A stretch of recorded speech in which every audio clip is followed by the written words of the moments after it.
waone watakuonaje kwanza ukienda kule. Mungu atusaidie sana. Unajua ukienda mahali ukafika hujajua taratibu kaingia, wenza tunasema wameshindwa kuandika girls and ladies and gentlemen. Wakashindwa kuandika, wewe unafika tu naingia. Kusoma hujui. Hawameandika msichana wanawake hujui. Maana wanaandika vifupi. Wakaandika wake, waki, wewe unafika na tafsiri nyingine. Watu wote wanaweza kuingia huko. Hata mtu akafika kaingia, alipoingia kaingia choo cha nini? Cha kike. Alipoingia choo cha kike, wale wote wakaanza kutetemeka. Jamani, watu tunafahamiwa. Wakaanza kutetemeka. Kwani mnanishangaa vipi? Umeingia kwetu huko wanatetemeka. Sasa wewe jichanganye ingie choo cha kiume. Watakusamehe, watakufyeka. Amen. Hii dunia nakwambia, ukiwa umeokoka kuna maeneo wewe hutaki kwenda, utajichanganya. Unasema napenda tu. Hadi watu wakaanza kufanya hivyo wanakuogopa. Tuanza kusema mboga imeingia. Mboga imeingia. Haleluya.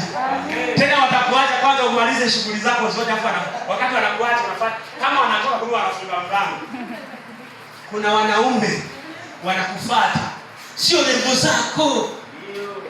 Sio hali zako.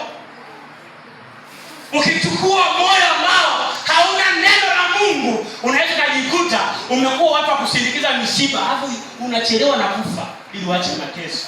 Uteseke kwenye ndoa za kutosha. Lakini kwa sababu sisi si wasindikizaji, acha kuingia chaka. Amina. Akija eleweke, acha aende. Amina. Yesu ana watu wengi. Kabisa. Anao wengi. Ana bodaboda, hawa chips hawa. Mungu akusaidie mpaka uone na jicho lingine. Ni hatari. Ni hatari. Yaani wale ambao wanakuambia usijali, weka chungu nakuja naita mboga. Ni wembe. Ila sisi tuliookoka, Mungu anatupitisha kwenye moto. Lakini ukisoma Danieli ile sura ya 2 tuliyosoma Jumapili ile, wale vijana walipotupwa kwenye moto, Biblia inasema alipochungulia akaona kuna mtu wangapi? Wanne.